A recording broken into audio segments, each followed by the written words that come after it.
Good morning, guys. What is going on? It is a beautiful January morning, and this is the first chance that we have to get out on the boat in honestly like a couple of months. It has been the roughest winter ever. Every single time we want to go fishing, it is blowing and it is too rough to get out there. So we finally have an opportunity this morning, and hopefully we catch some fish today. We're gonna catch some fish today.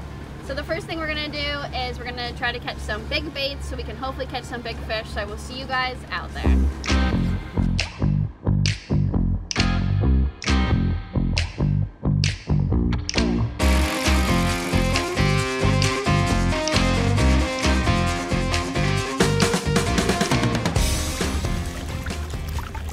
So we are tied up at our bait spot and we have our chum bag out here, and check out what we got on the chum bag.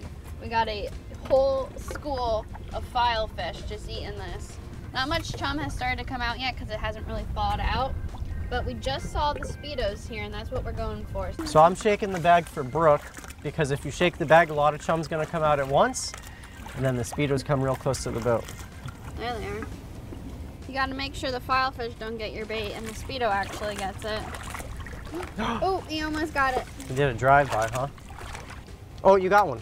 Nope. Yeah, you do. He spit it out. Almost. What do you call that?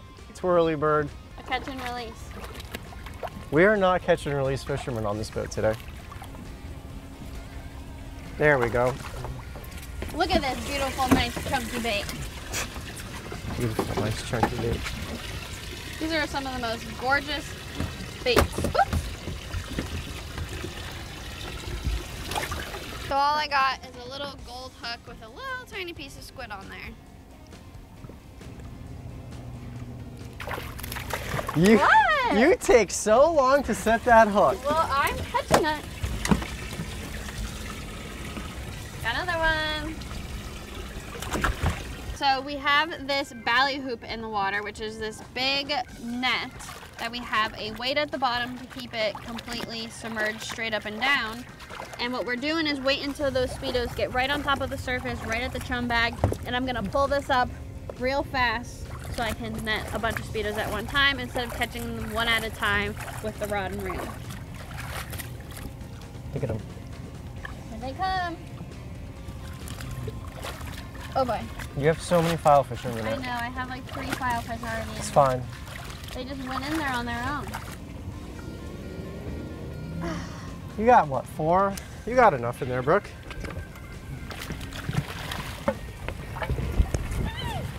Look at all them file fish. Well, we got some file fish in there too. They're cute, but they're kind of stupid. Cute, but kind of stupid. Beautiful, chunky baits. All words spoken by Brook today. I mean, look how gorgeous that thing is. They're just annoying. You want to open the live one for Take me, the Nick? weight out, yeah. Well, I got 4 at one time. Wanna help Mike?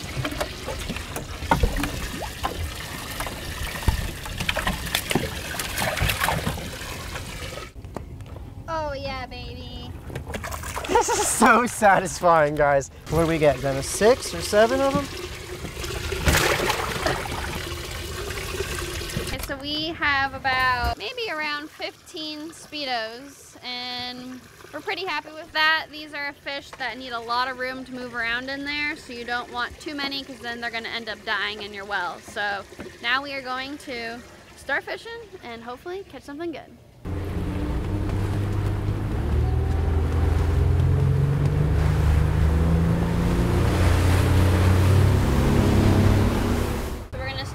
Day in 100 feet, and we're going to put out some of these speedos, and we're probably just going to slow troll them / bump troll them, which means that we're basically just going to go in and out of gear just to keep them moving, and also so that we can cover some ground. We don't want to troll them fast and have them struggling back there. We want them to be able to swim freely, so just bumping in and out of gear. So let's get the baits out. Okay, so we got 3 hooks. Oh, that back rod just got excited. Yeah, you did. We got 3 hooks right here. We're gonna put a single hook right here in the nose so that way he swims straight. And then I have 3 treble hooks. I'm gonna put 2 treble hooks, 1 in the tail, and we got a sliding treble hook, and we're gonna put 1 in the midsection. I'm actually gonna put the Speedo right down the middle here. And they're pretty crazy, so you wanna let them out slowly. Otherwise your hooks are gonna get untangled or your hooks are gonna come out of the Speedo. So nice and slow when you're letting them out, and Brook's got the boat in gear. So that way everything is sitting nice and streamlined and pretty. And we got one on a downrigger right there, and then we got another one up top. So we're gonna troll 3 baits. And by fishing one down deep, it's gonna allow us to keep our baits in different levels of the water column and also prevent them from getting tangled.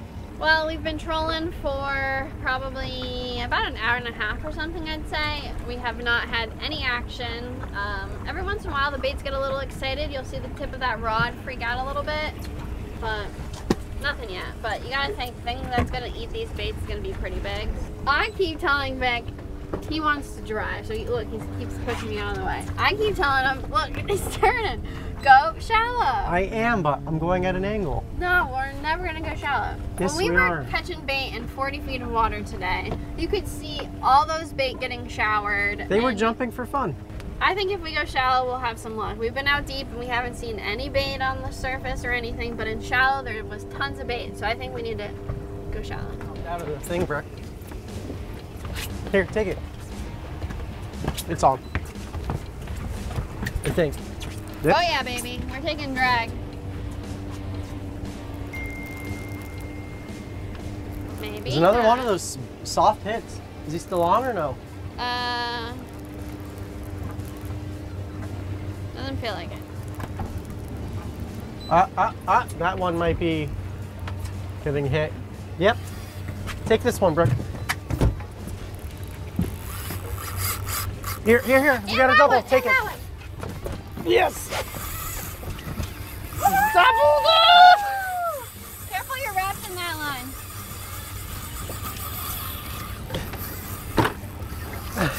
line. We found the fish! Heck yeah.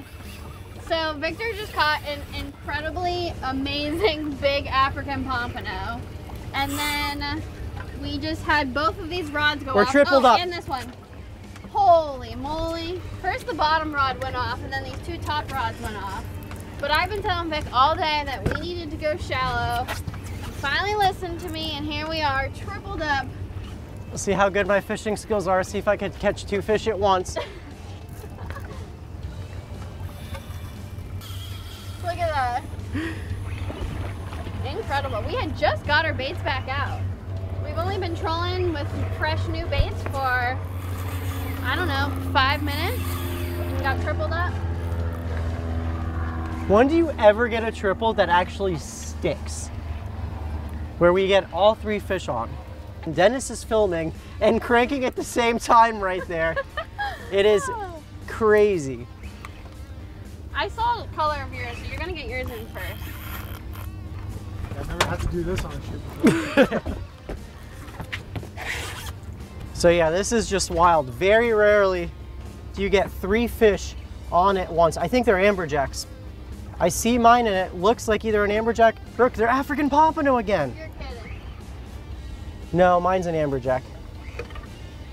Yeah, mine's an amberjack, but that's crazy. An almaco?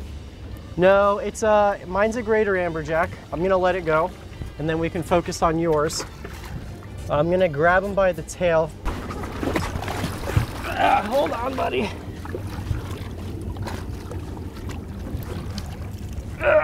Okay. We're not gonna keep, we're gonna let go. Then hook him real quick. We got a greater amberjack. I don't even know if this guy would be legal, but we're not gonna keep him out of the water too long. Just take a quick look at him and let's go help Rookie.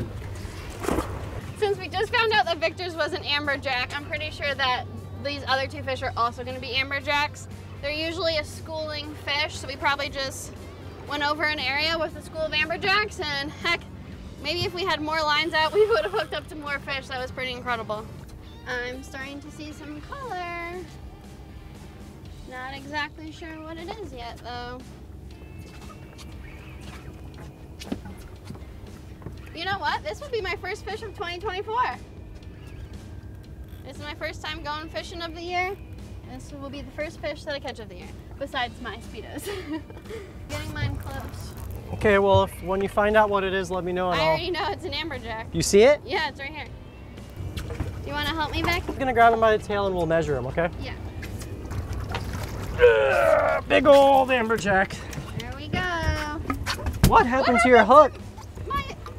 Huh? Interesting. Hey, you know who tied those knots? Not me. Well, we started out with 3 hooks. I don't know what happened, but there we go. That is a greater amberjack. These guys have to be 28 inches to the fork. So we're gonna go bring it up to the front cooler and measure it. See if we got a keeper fish here. I'm gonna say yes. I think so too. Oh yeah, he's 34 to the fork. Beautiful, huh? Look at that. I'm gonna keep him, Vic. Yeah, go What do for you it. think? It's gonna be great eating. He's heavy. They're all around the same size. This is probably the smallest one, actually. We'll let yours go and keep mine? Yeah. You want me to grab it? Brooks gonna harvest hers and we're gonna let this one go along with the first one. He's so barely hooked, it's crazy. Yeah, he's the smallest of the guys, huh? All right, so there was our 3rd amberjack and all that craziness. We landed all 3. Look, 3 hooks and only 1. That literally just fell right out of his mouth. But he was snagged here for a little bit, as you can see. He got a little bit of a slash on him from those hooks. But we're gonna harvest 1 out of the 3. So we're gonna let this one go. This one would probably be legal as well, but he gets to live another day, grow a little bigger. See ya.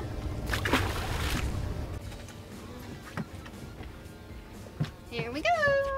Time for his ice bath. So we did bleed this fish. A lot of times people think amberjack should be considered a trash fish. I think those people are crazy. A lot of people also think that this fish should only be eaten as fish dip. I also think that's crazy. We've had a lot of amazing amberjack recipes.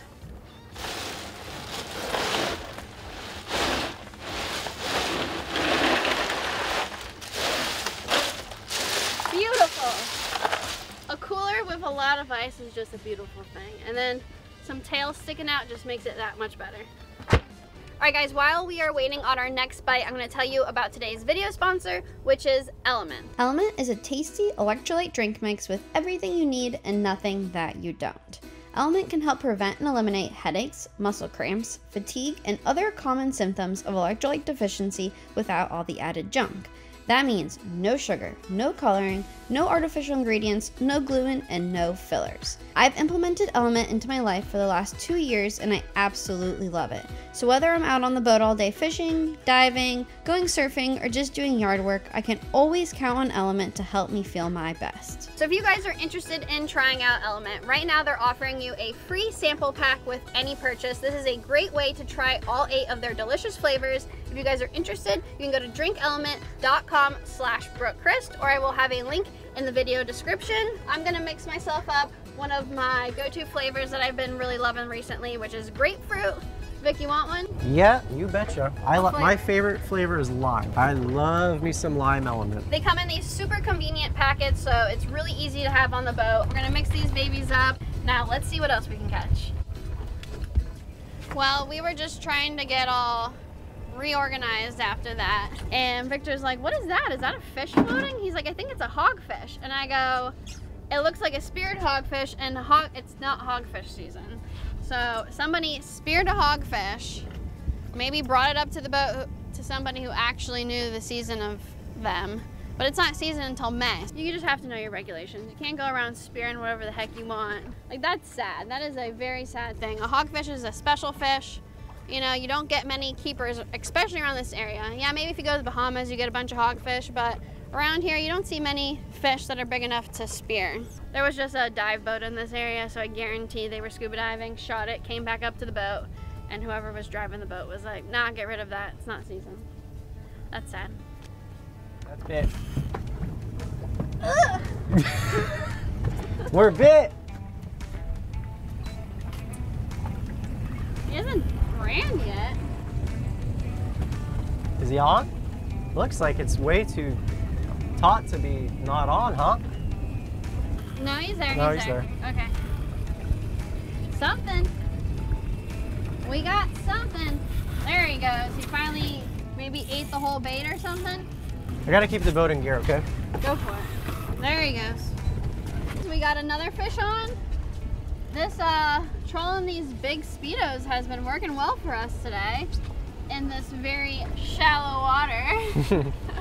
It's so funny that, you know, sometimes you spend your time in a certain area of water and then you finally move and then you finally start getting bites. You know, we were in like 200 to like 100 before, and now we've been all of these bites have been inside of 70 feet. Could have foul hooked it. That's probably what it is. It's coming like just dead weight. It's probably hooked on the side. And Victor thinks it's probably foul hooked. So today, like I had said earlier, was like our one chance to get out here when we had nice weather. And as you guys saw this morning, it was flat, glassy, calm. And as the day goes on, the wind's supposed to pick up tonight. So this was our only chance to really get out here. And we have had a successful day so far. But as the day goes on, it's also supposed to rain. So we'll see how much longer we're going to be fishing for today. But I kind of have a feeling, if I had to guess, this is a kingfish that hit this bait hard and got foul hooked. And that's why it's just coming in, just feels like dead weight, not even fighting because I'm just dragging it sideways. Did you see that? What? It's not a kingfish, I just saw it. Oh, oh. Am I tangled? Am I tangled? No, no, no. This just got whacked, I think. That was weird. It looked like it had red. I thought it looked like a cobia head. No, not a cobia. No, not a cobia. It's a foul hooked shark. Well, that is not what I was expecting. Yes. Come on, you little weenie. Let us unhook you. Look at how he's all tangled up. That looks like so much fun to pull into the boat. I'm gonna flip him in, watch out. All right. Poor little guy. Do not do that. It's a sharp-nosed shark. You can actually eat these. We have ate them before. They're really good. Since we already have fish in the cooler, we're not going to keep this guy. But you can keep one per person, and they don't have a size limit. So even though he's small, this is a type of shark that doesn't get very large. But today, he's going back. See ya. I get baits back out, and it's Brooky's turn. Whatever hits next, Brooky's on the rod.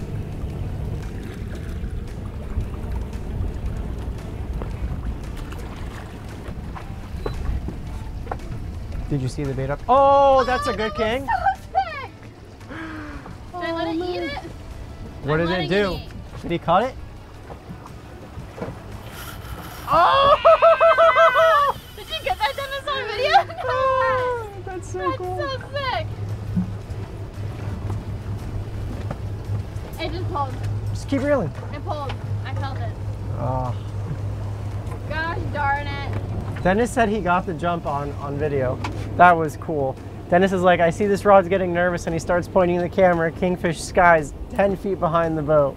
We're just talking about getting that shot too. Yeah. Oh. That rod's going crazy. That was so awesome. Dennis literally just got that most epic shot on video, but the hook just pulled on a kingfish. Well, I think we're gonna call it a day. We actually used every single one of our baits that we caught today.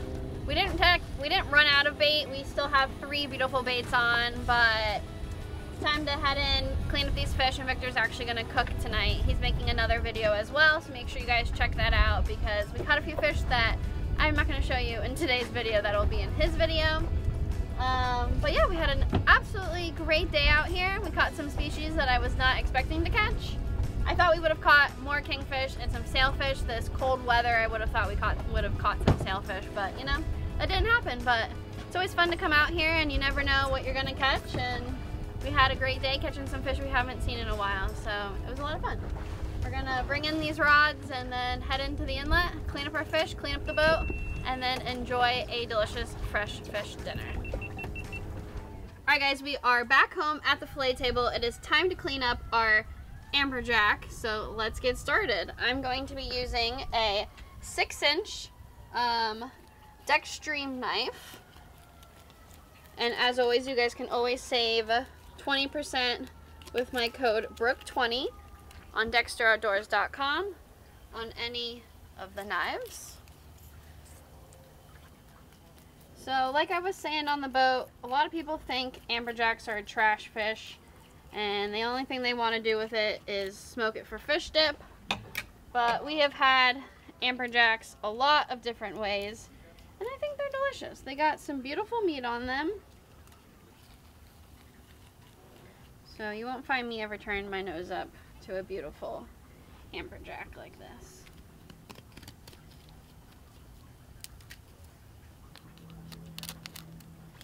These guys actually get really big. We actually caught one with our friend Captain Cody in Key West that was 98 pounds. The thing was giant. And we ate it, and a lot of times these fish will have worms, so we'll have to check it, see if it's got any worms in it. But that 98-pound fish, everyone was so worried about it having worms, and it didn't have one single worm in it. Now I'm gonna get over that rib cage. These guys have giant rib cages. That's why they can eat such big baits, because they got big stomachs.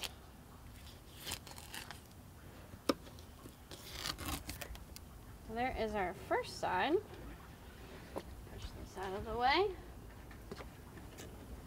We're gonna cut this off. I accidentally busted into that stomach a little bit, so just get rid of that. And that's part of that rib cage there as well.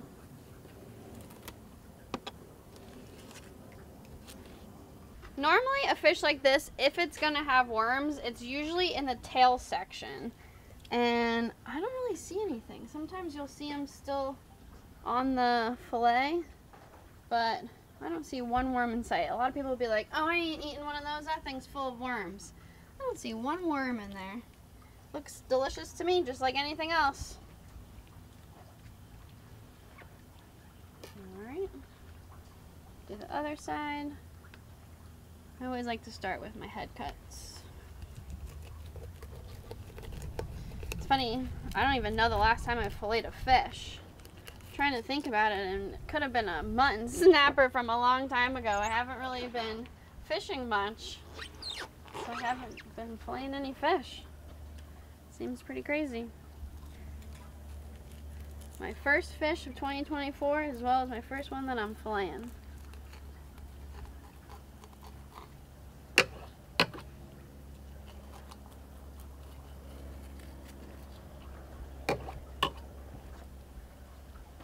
They got hard tails down here, so got a nice cut there.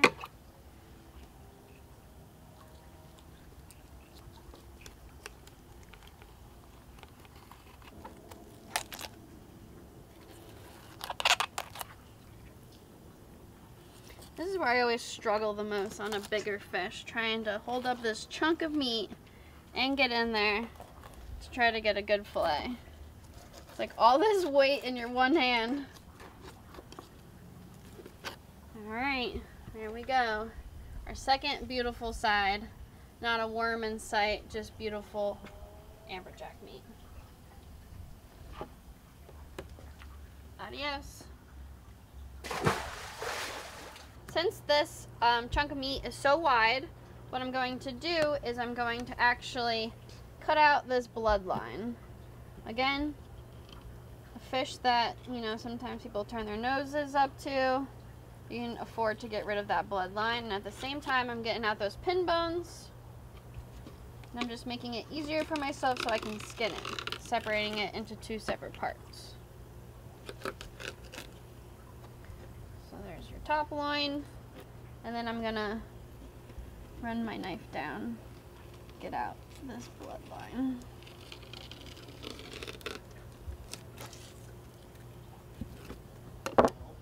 So there's your bloodline in there, as well as the pin bones, but that red meat is what people aren't gonna like in a fish like this, so we're gonna get rid of that. Using that same knife, I'm gonna skin it as well. And also, it's kind of a fish that you can afford to leave a little bit close to the skin, if I can help myself, because that red meat is gonna be close to the skin as well. So if you want to try to you know, leave a tiny bit. Which honestly, I feel like it's harder to leave a little bit of meat on the skin versus take it all off, but we'll see how I do here. But as you can imagine, with a knife like this, there's no way you could skin that fish in one go if you didn't chop it into 2 separate loins. So, there we go. Not too bad. Where I got, you can just cut that right out. And there we go. There's your skin.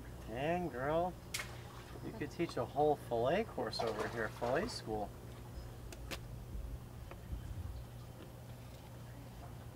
What do you think, Vic? Should anyone ever turn their nose up to this? Look at that. Beautiful. Not a worm in sight. Gorgeous meat. There's not a single fish that swims that they should turn their nose up to. Especially amberjack. Gorgeous. If there was a worm in that tail, I would eat it right now. Victor has ate his share of worms at this fillet table, unfortunately. But I will see you guys back in the kitchen to cook this up, so see you there. Hey guys, welcome back to the kitchen. So it is time to cook up our amberjack, and I've decided that I'm going to be baking these. And I have had this recipe kind of on my mind for a while now. I am kind of obsessed with crunchy garlic. This one we got off of Amazon, so you can't even really read what it is, but this stuff is so good just on its own. We usually use it for like sushi and raw fish. It's a great topping to put on that, but what I'm gonna do tonight is mix it with some mayonnaise and bake it, and I think it's gonna be really good. So before we mix that up, we're just gonna hit these with some salt, pepper, and then garlic powder. And then I'm gonna flip them over and do the same thing on the other side. Going in with some Duke's mayonnaise. And then our crunchy garlic. This stuff is so good, I would wanna lick the spoon. That's how good this stuff is.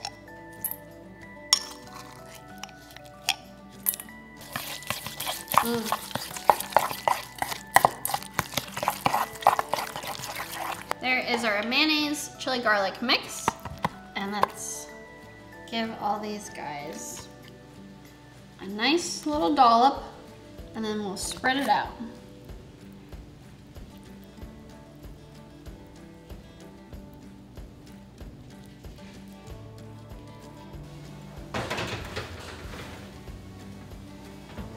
So I'm also gonna do some grilled zucchini here. I just threw on some salt, pepper, garlic powder, and some garlic olive oil. Lovely.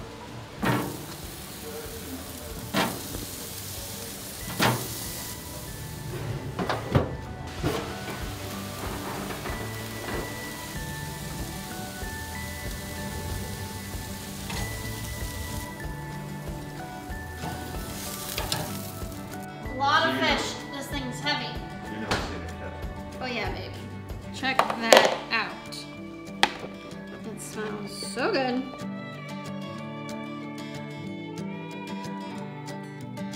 We got some rice pilaf, which is a nice fish staple.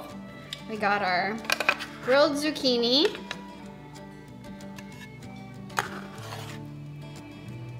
And then we have our beautiful baked amberjack. There we go.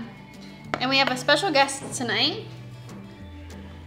We got Christine, which you guys have probably seen in the past in some videos, so you get the first plate tonight. Wow, what an honor. This one's from my mom. It's a cool haircut.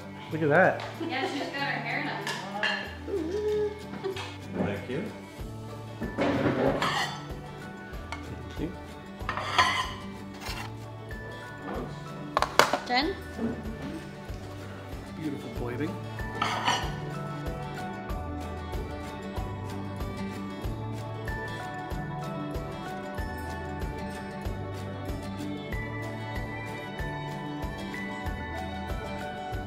Brooke just asked me if I wanted to go first. I'll have it known I was the first one to finish my plate. I thought it was absolutely delicious.